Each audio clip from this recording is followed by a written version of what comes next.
singing it. You got the voice. You're the one carrying it. Let me tell you about Ahab, the Arab, the sheik of the burning sand. He had emeralds and rubies dripping over him, and a ring on every finger of his hand.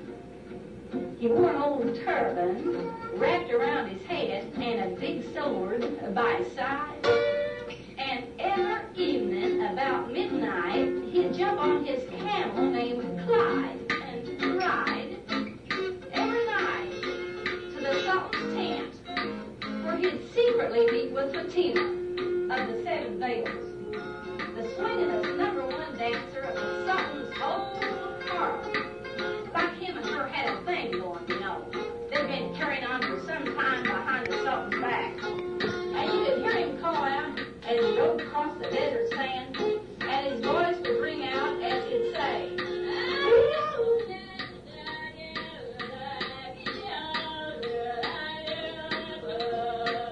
which is Arabic for, whoa, baby.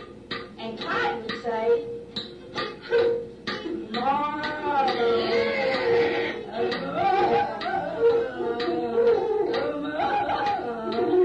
well, he brought his camel to a screaming halt in the rear of Fatima's tent, jumped off of Clyde and snuck around the corner and into the tent as he went.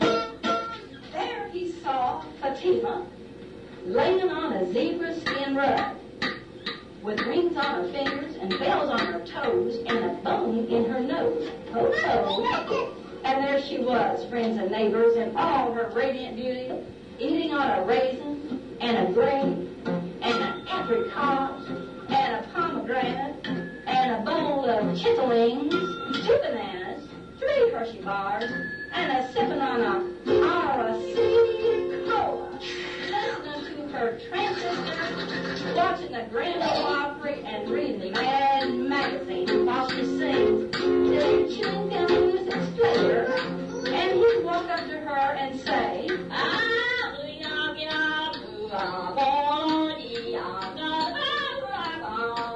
crazy baby.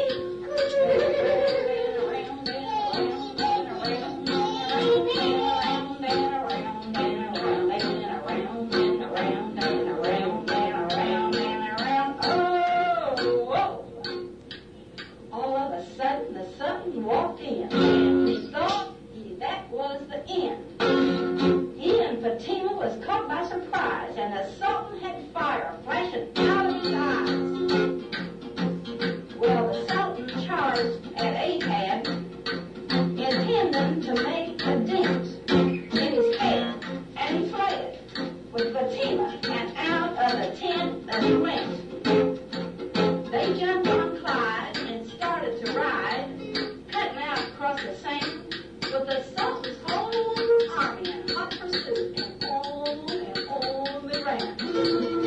Well, to make a long story short, they got away, because there weren't no animal alive that could keep up with Clyde once he got started, because he was the swiftest beast on the whole desert face. And he made it across the borderways, dropped all the emeralds and rubies in their split label pad, and lived happy ever after.